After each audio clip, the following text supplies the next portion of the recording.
Saudara-saudara peserta mata kuliah algoritma dan dasar pemrograman, kita berjumpa lagi setelah para mahasiswa melewati masa UTS. Dan saya berharap dari UTS ini kalian semua mendapatkan pembelajaran yang lebih baik, sehingga nanti dalam masa berikutnya akan lebih baik daripada masa sebelum UTS. Jadi hal-hal yang Anda pelajari mungkin cara belajarnya ada yang keliru atau mekanisme skema belajarnya mungkin perlu diperbaiki, itu silakan. Jadi jangan berputus asa, nilai apapun itu kita terima sebagai hasil dari kemampuan kita dan kita berusaha lebih baik lagi di masa setelah UTS ini. Tentunya topik yang akan dibahas setelah UTS ini tentunya lebih kompleks dibandingkan sebelum UTS. Oleh karena itu, cara belajar yang sebelumnya kita anggap keliru, cara belajar sebelumnya yang kita anggap lebih kurang intensif, maka itu lebih diintensifkan lagi. Baik, topik yang akan kita bahas pada pekan ini itu adalah tentang array satu dimensi. Nah, bagaimana array satu dimensi ini kita terapkan dalam problem solving? Kita awali dengan apa yang selalu kita gunakan pemrograman untuk menjawab suatu persoalan. Sebagai contoh di sini kita diminta untuk menghitung atau menjumlahkan n buah bilangan. Tentunya kalau saya hanya diminta untuk mendapatkan berapa jumlah dari semua bilangan yang dimasukkan, maka setelah bilangan yang kita baca itu kita hitung, maka bilangan itu sudah tidak kita perlukan lagi, sehingga saya hanya menggunakan variabel-variabel seperti ini. Jadi untuk penjumlahan saya simpan ke dalam variabel bernama sum, kemudian datanya itu saya simpan ke dalam variabel bernama nilai. Pertama tentunya kita baca berapa banyak bilangannya. Jadi di situ ada instruksi pada baris kedua yaitu scanf n. Jadi kita baca n-nya. Di sini sebagai contoh n-nya itu ada 5. Kemudian saya lakukan looping atau perulangan sebanyak n kali. Seperti yang kita pelajari dalam perulangan sebanyak n kali itu bisa kita implementasikan dalam bentuk for i dari 0, i kurang dari n, dan i plus plus. Kita gunakan instruksi for. Kemudian karena menjumlahkan, maka algoritma yang kita gunakan itu adalah kita baca setiap nilai dan nilai itu kita tambahkan ke dalam variabel sum. Di mana variabel sum itu pertama kita inisialisasi dengan nilai 0. Maka dari itu pada baris pertama itu ada instruksi sum sama dengan 0. Jadi misalkan datanya adalah 89472, maka variabel nilai pertama kali pada saat scanf nilai, maka nilai itu adalah 8. 8 kita tambahkan ke sum, maka sum itu sekarang menjadi 8, yang sebelumnya adalah 0. Kemudian kita baca data berikutnya, karena loopingnya sebanyak n kali. Kita baca data berikutnya itu 9. 9 dimasukkan ke variabel nilai lagi. Maka yang tadinya nilai itu adalah 8, sekarang kita ganti menjadi 9. Jadi di sini ada proses yang namanya override. Atau kalau dalam bahasa yang mudahnya itu ditimpa. Yang tadinya nilai itu adalah 8, sekarang ditimpa dengan 9. Setelah nilai itu 9, kita tambahkan ke sum, maka sum yang tadinya 8 ditambah 9 itu menjadi 17. Maka sum itu yang tadinya 8 itu juga ditimpa menjadi 17. Jadi di sini bahwa nilai sebelumnya itu digantikan oleh nilai yang baru. Karena apa? Karena memang saya hanya butuh nilai terakhirnya saja. Berapa sih jumlah terakhirnya? Kalau nilai itu sudah saya tambahkan ke dalam variabel sum, maka saya tidak perlu lagi mengingat nilai itu berapa. Nanti kita timpa lagi dengan data yang baru. Jadi pertama nilai itu adalah 8, kita timpa 9, kita timpa dengan 4, kita timpa dengan 7, dan kita timpa dengan 2. Itu nggak ada masalah, karena saya nggak butuh lagi setelah nilai itu saya jumlahkan, ya sudah. Demikian pula sum, yang tadinya 0 ditimpa jadi 8, 8 ditimpa jadi 17, dan terakhir menjadi 30, dan 30 itu adalah hasil penjumlahan dari 8, 9, 4, 7, 2. Dari situlah maka hanya saya butuhkan variabel tunggal. Jadi variabel hanya sebuah variabel yang digunakan untuk menyimpan sebuah nilai. Jadi walaupun nilainya itu ada banyak, yaitu ada 5, 8, 9, 4, 7, 2, maka itu saya tampung ke dalam satu variabel tunggal saja. Karena masing-masing nanti akan bisa ditimpa. Itu problem yang selama ini kita cari solusinya dengan membuat sebuah program komputer. Nah, beda dengan problem yang berikutnya ini. Di dalam problem yang berikutnya ini, itu saya memiliki N buah bilangan sebagai masukan. Misalkan ini ada 5 buah bilangan, yaitu 8, 9, 4, 7, 2. Kemudian saya diminta, atau kita diminta untuk mendapatkan nilai data pada posisi tertentu. Jadi misalkan data pertama adalah ada 5, yaitu 8, 9, 4, 7, 2. Maka ditanya, data keempat berapa? Yaitu 7. Kemudian ditanya lagi, data kelima berapa? 2. Data keempat berapa? Ditanya lagi data keempat, ya 7. Data pertama berapa? 8. Jadi di sini pada contoh ini, itu kita diminta untuk menampilkan nilai data pada posisi tertentu. Kalau ini kita gunakan variabel tunggal seperti tadi, itu akan sulit. Kenapa? Karena kita hanya menggunakan satu variabel, yaitu nilai tadi, untuk menyimpan data 8, 9, 4, 7, 2, di mana kalau sudah masuk data 9, maka data 8 tadi ditimpa. Sehingga kita tidak bisa lagi untuk mengingat data pertama tadi apa. Karena komputer sudah tidak tahu lagi, karena nilai 8 itu sudah ditimpa dengan 9. Kemudian masuk data 4, nilai 9 ditimpa oleh 4. Dan terakhir, data 2 itu menimpa data 7. Sehingga nilai yang bisa diingat oleh komputer yang paling terakhir itu adalah 2. Jadi pada saat ditanya, data keempat tadi apa? Data kelima tadi berapa? Komputer nggak bisa menjawab. Kenapa? Yaitu tadi, nilai yang dimasukkan tadi menimpa nilai sebelumnya, atau dalam istilah programming itu istilahnya adalah overriding. Jadi menimpa. Itu ya. Oleh karena itu disinilah dibutuhkan variabel yang disebut sebagai variabel array. Banyak yang memaknai dalam bahasa Indonesia itu lari. Jadi kalau array itu seperti laci-laci saja yang diberi nomor dari 0, 1, 2, dan seterusnya.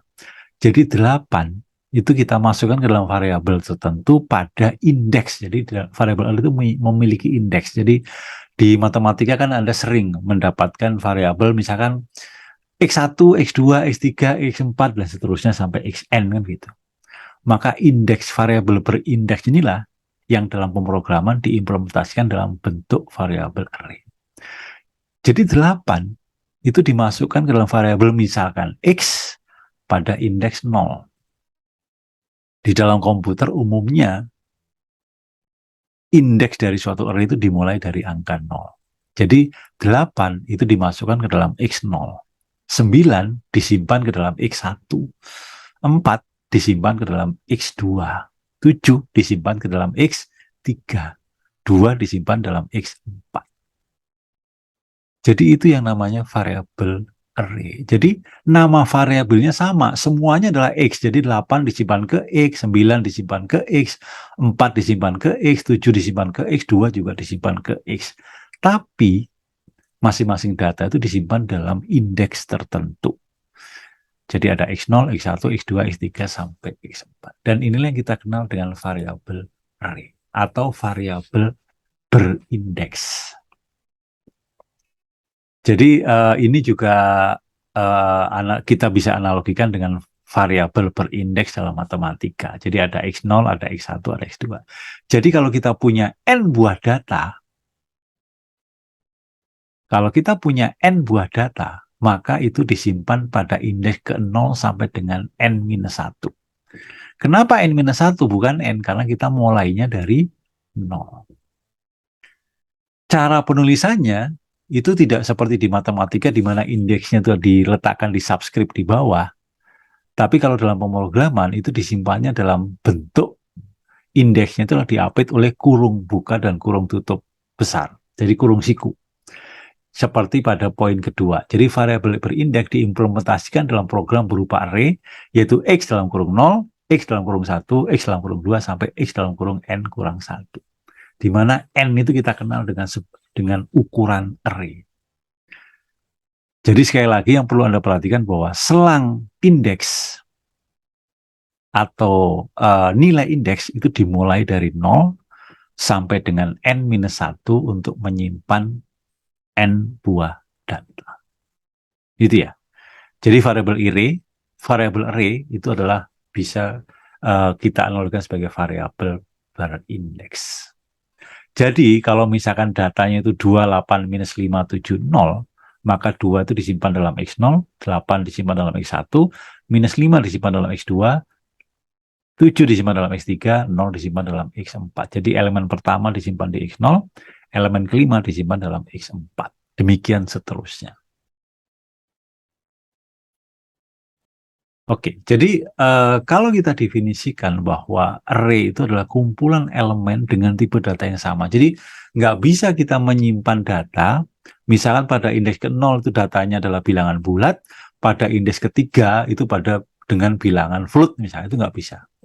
Jadi semuanya elemen itu, semua data yang kita simpan dalam variabel array, itu tipenya sama. Jadi kalau int semua, kalau float ya float semua. Sehingga kalau kita akan membuat sebuah variabel seperti ini, maka kita harus deklarasinya. Itu adalah kalau biasanya mendeklarasikan variabel itu misalkan int A, int B, dan seterusnya. Maka sekarang ditambahkan ukuran array-nya itu berapa.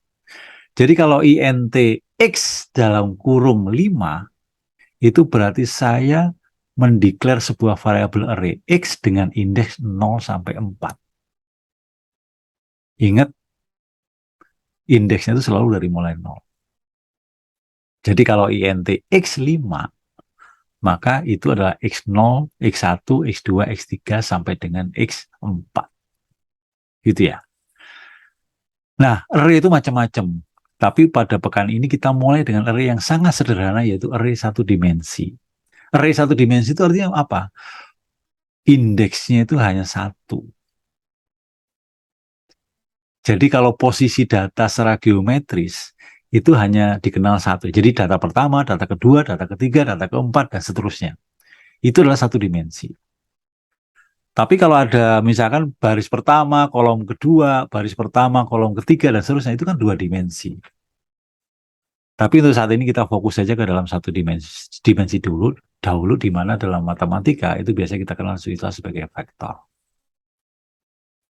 Nah, bagaimana cara mendeklarasikan variabel array itu tadi saya berikan contoh int x5. Ya. Nah, berdasarkan deklarasi ukurannya, array itu dapat dibedakan menjadi array yang statis dan array yang dinamis. Jadi kalau array statis itu ukurannya konstan. Jadi misalnya int x5 itu statis. Jadi saya punya array dengan indeksnya 5. Nanti kalau ditambah menjadi 6 itu nggak bisa. Ya 5 ya 5. 7 ya 7.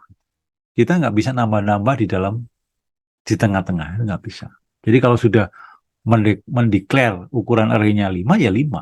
Oleh karena itu biasanya ukuran array yang kita buat itu adalah ukuran maksimum dari kapasitas program ini bisa menyelesaikan problem tertentu. Ini biasanya dalam problem diketahui. Ada berapa sih banyak data maksimumnya? Kalau data maksimumnya adalah 100, ya sudah Anda buat int x100. Walaupun datanya tadi hanya 5. Itu adalah array statis. Kalau array dinamis, itu ukuran array-nya merupakan nilai variabel. Kita lihat contoh-contoh nanti pada berikutnya, seperti ini. Kalau ukuran array-nya statis, itu dapat dinyatakan secara eksplisit atau implisit. Jadi kalau explicit itu jelas, int A5 itu berarti Anda membuat array A indeksnya dari 0 sampai 4. Jadi A0, A1, A2, A3, A4. Float tinggi 10 itu eksplisit. Jadi ada tinggi, variabel array tinggi, array-nya dari 0 sampai 9, sampai dengan 9, isinya bilangan float semua. Pada baris pertama dan kedua, INTA dan float tinggi, itu nilai di dalam indeksnya itu masih random. Jadi tergantung komputer aja memberi nilai berapa.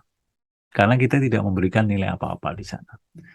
Beda dengan pada contoh ketiga. Pada contoh ketiga, int D3 sama dengan 0 dalam kurung kurawal. Ini artinya bahwa saya punya array D di mana pada indeks 0 itu kita isi dengan 0. Sedangkan pada indeks 1 dan 2 itu otomatis akan bernilai 0. Mungkin untuk lebih jelasnya, bagaimana kalau saya buat int D3 atau saya buat variabel lain lah, misalnya pada baris keempat ini, int E dalam kurung 3 sama dengan kurung kurawal 5. Itu artinya apa? Saya punya variabel array E di mana pada indeks 0 berisi 5, sedangkan pada indeks 1 dan 2 isinya adalah 0. Jadi 5, 0, 0. Bukan semuanya 5, bukan. Tapi 5, 0, 0. Itu semua adalah variabel array statis yang dinyatakan secara eksplisit. Kalau secara implisit, itu seperti contoh yang terakhir, yaitu int x kurung buka kurung tutup, tidak ada ukurannya, tapi langsung diisi sama dengan 28 minus 5, 70. Maka otomatis array-nya ini indeksnya sebanyak 5. Dari 0 sampai dengan 4. Jadi implisit itu begitu. Size-nya tidak ditulis, tapi komputer sudah tahu, maka karena orang ini sudah minta indeksnya sebanyak 5. Jadi untuk menyimpan nilai 28 minus 5, 70. Itu adalah implisit. Oleh karena itu, pada baris terakhir itu salah, yaitu misalkan int f kurung buka kurung tutup, titik koma. Maka itu adalah error. Kenapa? Implisit bukan, eksplisit juga bukan. Ya, maka itu salah. Oke. Selanjutnya, bagaimana sebenarnya indeks pada array itu adalah menggambarkan bagaimana dia disimpan di dalam memori. Jadi elemen memori itu disimpan di memori secara contiguous. Contiguous itu nggak ada sela. Jadi kalau Anda misalkan membuat int A6 misalkan, atau inilah, kalau Anda buat int A kurung buka kurung tutup sama dengan 10, 11, 12, 13, 14, 15, itu kan berarti implisit. Maka 10 disimpan di A0, 11 disimpan di A1, 12 disimpan di A2, 13 disimpan di A3, 14 disimpan di A4, 15 disimpan di A5.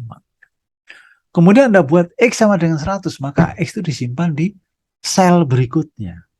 Kalau kosong. Kalau nggak kosong, misalnya ada isinya, maka dia akan pergi ke sel berikutnya.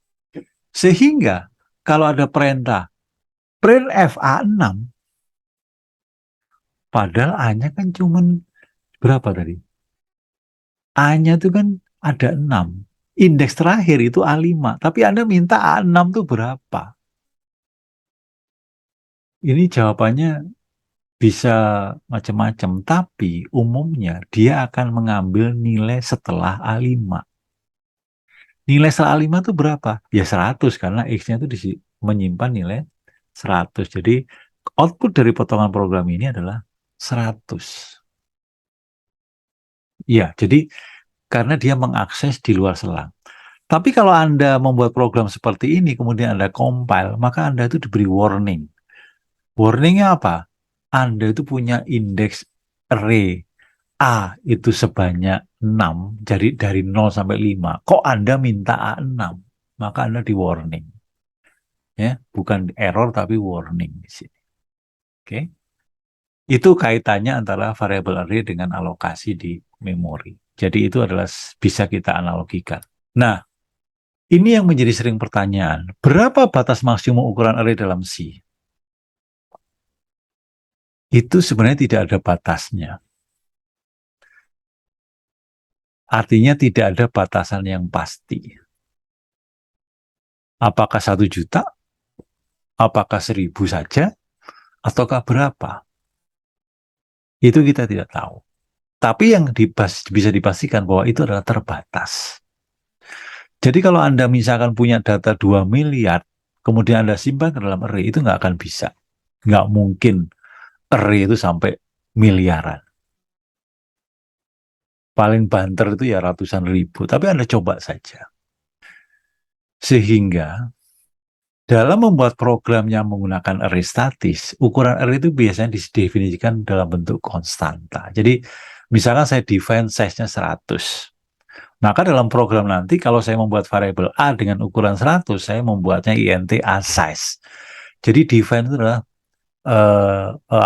konstanta. Nanti size itu nggak bisa diubah-ubah. Kenapa seperti ini? Karena nanti kalau tiba-tiba, oh ternyata bukan 100 maksimumnya, ternyata 1000. Ya sudah tinggal mengganti di baris 2 saja.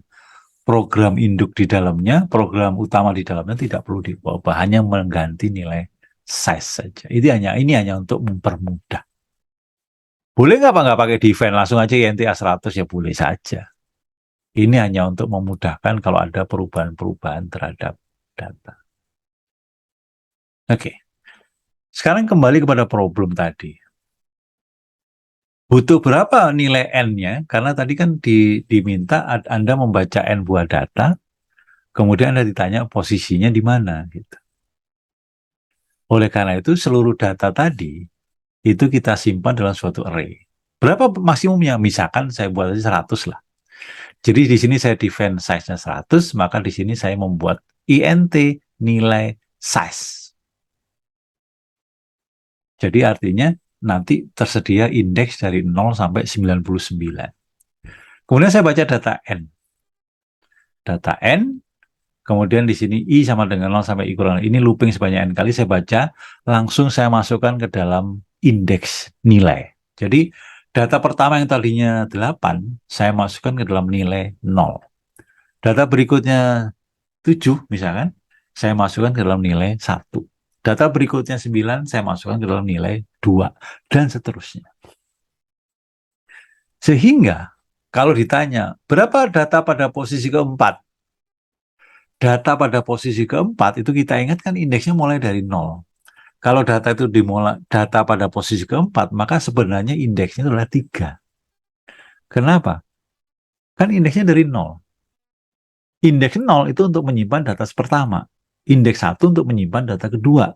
Jadi kalau Anda ditanya berapa data keempat, ya pasti pada posisi 4 dikurangi 1. Sehingga kalau ditanya di sini scanf posisinya, maka untuk menampilkan data pada posisi tersebut yaitu nilai pos kurang 1. Dan ini looping biasa, karena setiap pertanyaannya itu diakhiri dengan tanda sentinel -9. Saya kira demikian. Ya, jadi itulah pentingnya kenapa kita butuh variabel berindeks atau variabel array. Yang perlu kalian perhatikan adalah bagaimana cara menyimpan data masukan untuk dimasukkan ke dalam variabel array. Saya kira Anda perhatikan di sini scanf dan nilai kurung buka kurung tutup i. Jadi artinya setiap data saya masukkan itu otomatis saya masukkan dalam array yang ke i. Jadi kalau pada saat i-nya 0 baca data maka masuk ke nilai 0. Pada saat i-nya 1 baca data masuk ke nilai 1. Baca data ketiga tapi i-nya sekarang 2 maka masuk pada nilai 2 dan seterusnya. Dan Anda perhatikan di sini indeksnya mulai dari 0. Gitu ya. Nanti kita perjelas lagi dalam kuliah tatap muka. Nah, ini beberapa contoh soal dan nanti akan kita diskusikan pada saat kuliah secara langsung. Jadi ini tolong dipelajari dan Anda diskusikan mungkin dengan teman-teman satu kos, dengan teman-teman teman-teman main di kelas dan seterusnya, coba Anda diskusikan dan nanti akan kita bahas pada saat kuliah. Yang pertama ini untuk memahami bagaimana ukuran array implisit maupun eksplisit. Kemudian yang kedua, terdapat soal sebagai buat program untuk mendapatkan bilangan terkecil dan terbesar dari n bilangan bulat. Apakah perlu array? Coba tolong didiskusikan. Yang ketiga, apa isi array berikut? Jadi A itu nilainya apa saja, B itu nilainya apa saja. Gitu ya, nanti akan kita diskusikan di kelas. Ini ada latihan. Kalau ini adalah latihan pemrograman, dan Anda perlu berpikir apakah perlu array atau perlu variabel berindeks atau tidak. Karena belum tentu seluruh problem itu diselesaikan dengan menggunakan variabel array. Latihan 1, apakah perlu atau tidak? Tolong Anda pelajari. Latihan 2 juga sama, membuat program baca bilangan bulat sebagai ini. Dan latihan 3 itu merge, jadi menggabungkan dua buah array yang saling terurut menjadi data yang terurut. Kalau latihan 3 itu dapat dipastikan pasti menggunakan array. Saya kira demikian topik pada pertemuan ke-8 setelah masa UTS. Dan jangan lupa, materi-materi sebelum UTS tetap harus Anda kuasai, karena pemrograman itu tidak bisa dipotong di tengah, kita lupa bagian pertama, hanya ingat bagian kedua itu tidak mungkin. Jadi tetap kita masih menggunakan for, kita masih menggunakan if, while, dan sebagainya. Tata cara penulisan variabel, kemudian penggunaan increment, decrement, dan sebagainya. Itu masih terus kita gunakan. Jangan lupa tetap belajar dengan rajin, dengan seksama, dan jangan lupa juga latihan-latihan atau diskusi tadi, tolong Anda pelajari dan Anda bahas baik sendiri maupun dengan teman-teman Anda. Saya kira demikian, terima kasih, sampai ketemu di kuliah.